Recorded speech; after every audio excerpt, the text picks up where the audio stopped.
Induction cooker गर्म क्यों नहीं होता? इंडक्शन के कुकर की जो टॉप वाली प्लेट होती है वो गर्म क्यों नहीं होती? अक्सर हमारे घर में जो भी सामान होता है जो हीट पैदा करता है वो अक्सर उसको बंद करने के बाद गर्म रह जाता है। थोड़ा मेटल गर्म रहता है या कोई भी चीज़ हो वो अक्सर गर्म रह जाती है। लेकिन दोस्तों ये इंडक्शन प्लेट कभी गर्म क्यों नहीं होती? तो चलिए इसकी साइंस के बारे में समझते हैं, बिल्कुल शॉर्ट में और फास्ट में। आपने अपने घर में एलपीजी गैस चूल्हा तो देखा ही होगा। उसमें आपने देखा होगा कि हम जैसे ही गैस को जलाते हैं दोस्तों पहले नीचे वाली चीज़ गर्म होती है, जिसके बाद दोस्तों फिर जो बर्तन रखा है वो गर्म होता है और जिसके बाद जो बर्तन में सामान रखा है, जो सामग्री हमने रखी है वो गर्म होती है। उसी प्रकार दोस्तों अगर हम हीटर को देखें तो हीटर में उसकी पहले कॉइल गर्म होती है, फिर बर्तन गर्म होता है, फिर बर्तन में रखी सामग्री गर्म होती है। लेकिन वहीं अगर हम बात करें इंडक्शन कुकर की तो दोस्तों उसमें कभी भी प्लेट गर्म नहीं होती, लेकिन जो बर्तन में रखी सामग्री होती है ना वो गर्म हो जाती है। तो ऐसा कैसे होता है? दोस्तों जो इंडक्शन चूल्हा होता है ना वो इलेक्ट्रिकल इंडक्शन के प्रिंसिपल पे काम करता है। इसी के साथ दोस्तों आपने देखा होगा कि जो इंडक्शन होता है ना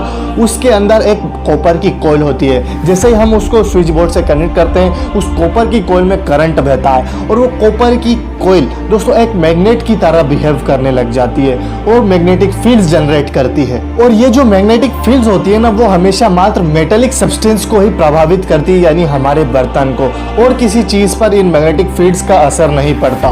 दोस्तों आपने देखा होगा कि जो कॉपर कॉइल होती है ना उसके ऊपर एक पत्थर सा लिखा होता है, उसको कहते हैं हम सिरेमिक पत्थर, और इन मैग्नेटिक फील्ड्स का उस पत्थर पर कोई भी प्रभाव नहीं पड़ता है। और दोस्तों कमाल की बात तो यह है कि जो कॉपर की कॉइल होती है ना वो खुद गर्म नहीं होती।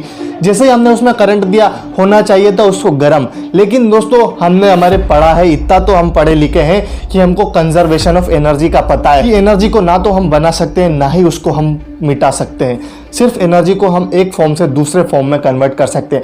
तो यही यहाँ पे होता है, जो इलेक्ट्रिकल एनर्जी होती है वो मैग्नेटिक एनर्जी में कन्वर्ट हो जाती है, जिसके कारण दोस्तों उस पत्थर पर मैग्नेटिक एनर्जी का कोई प्रभाव पड़ता नहीं है और वो डायरेक्ट दोस्तों पत्थर के ऊपर जो रखा बर्तन होता है ना उस पर इम्पैक्ट डालती है। दोस्तों जो चूल्हा होता है इलेक्ट्रिकल इंडक्शन चूल्हा होता है हमारा, उसके ऊपर मात्र उन्हीं बर्तनों का उपयोग हम कर सकते हैं जिनमें मैग्नेटिक फील्ड का कोई असर पड़े, यानी जो चुंबकीय शक्ति से अट्रैक्ट हो। यानी कि दोस्तों स्टेनलेस स्टील हो गई, आयरन हो गया, माइल्ड आयरन हो गया, फिर हमारे स्टेनलेस स्टील या फिर नॉन स्टिक पेन्स हो गए, ये सब दोस्तों ऐसे मेटेलिक धातुओं से बने होते हैं जो मतलब दोस्तों है ना मैग्नेट को अट्रैक्ट करते हैं, मैग्नेट की तरफ ही अट्रैक्ट होते हैं। इनमें मैग्नेट का फर्क पड़ता है, जिसके चलते दोस्तों वो मैग्नेटिक फील्ड्स इनसे इंटरेक्ट करती है और उन बर्तनों में रखा सामग्री गर्म होने लगता है। वहीं दोस्तों अगर हम देखें तो हमने नोटिस किया है कि हम इसमें जर्मन का यानी जो एल्यूमिनियम होता है वो, और उसके बाद दोस्तों तांबा, ऐसे बर्तन नहीं चला सकते, इस पे चलेंगे ही नहीं, हमारा इंडक्शन ऑटोमेटिक बंद हो जाता है। मजेदार सी बात बताऊं, सिर्फ खतरों के खिलाड़ियों के लिए, लेकिन ट्राई मत करना, क्वेश्चन दे रहा हूं अभी, कुछ भी हो सकता है। अगर आप दोस्तों वो जो सिरेमिक स्टोन होता है चालू करके सब करके दोस्तों अगर आपका हाथ भी रख देंगे ना तो कोई गर्म नहीं होगा, कोई फर्क नहीं पड़ेगा आपको।